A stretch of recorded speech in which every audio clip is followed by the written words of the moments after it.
Mr. Chairman, I yield such time as he may consume to my friend from California, the gentleman, Mr. Kevin Kiley. The gentleman is recognized. Thank you, Mr. Speaker. To my friend from Maryland, I would say that one of the nice things about this bill that we're considering is that it allows us, if there's any good Biden-era regulations out there, they can stay. We can simply choose to disapprove of the bad ones, of which there are quite a few. And then to this idea that we can't disapprove of regulations as a batch because we need to have a debate over each and every one in this rarefied chamber, I'd point out that there was no debate at all in this chamber for any of those regulations when they were imposed by the agencies. We had no role whatsoever.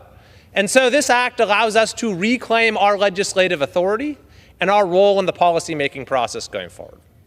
So, Mr. Speaker, I am proud to support the Midnight Rules Relief Act because President Joe Biden went on a regulation binge in his last few months in office. From August 1st of last year through the end of his presidency, there were 1,524 new regulations issued. New regulations issued.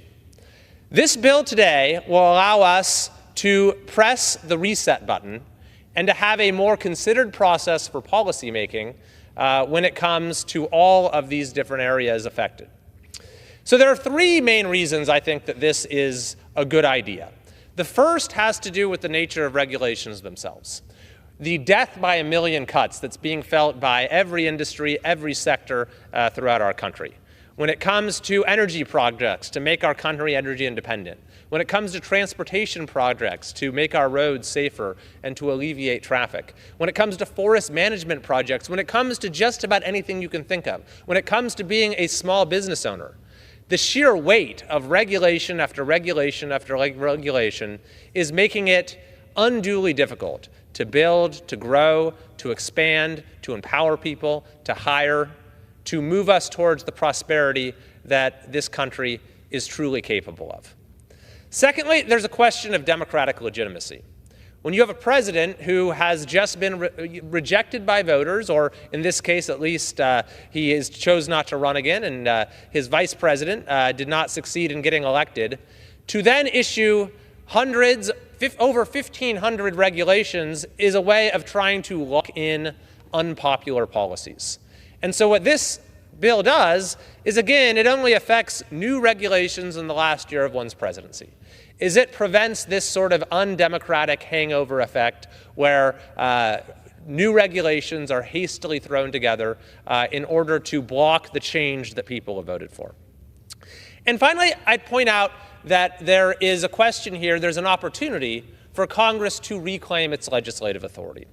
We have seen the administrative state, the bureaucracies that issue the sort of regulations we're talking about, that has continued to grow and grow and grow and affect American life in new ways and more intrusive ways every single year. And we've had a few changes that have allowed us to reverse this decades-long trajectory. Of course, there's the election of President Trump and his commitment to rolling back regulations. There's also the decision from the Supreme Court revisiting the Chevron doctrine.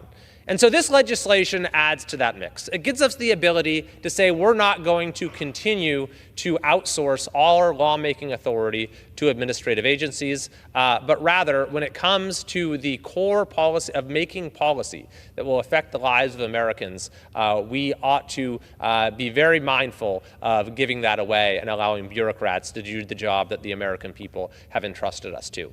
When we do that, we can reclaim the idea of self-government, that policy is made by those who truly represent the people. So I want to thank my colleague from Arizona for proposing this legislation. I look forward to seeing it passed, and I look forward from there on out to the new role of to the newly empowered Congress being able to consider the merits of those regulations and decide on much better policies moving forward. I yield back. Gentleman reserves. The gentleman from Maryland is recognized.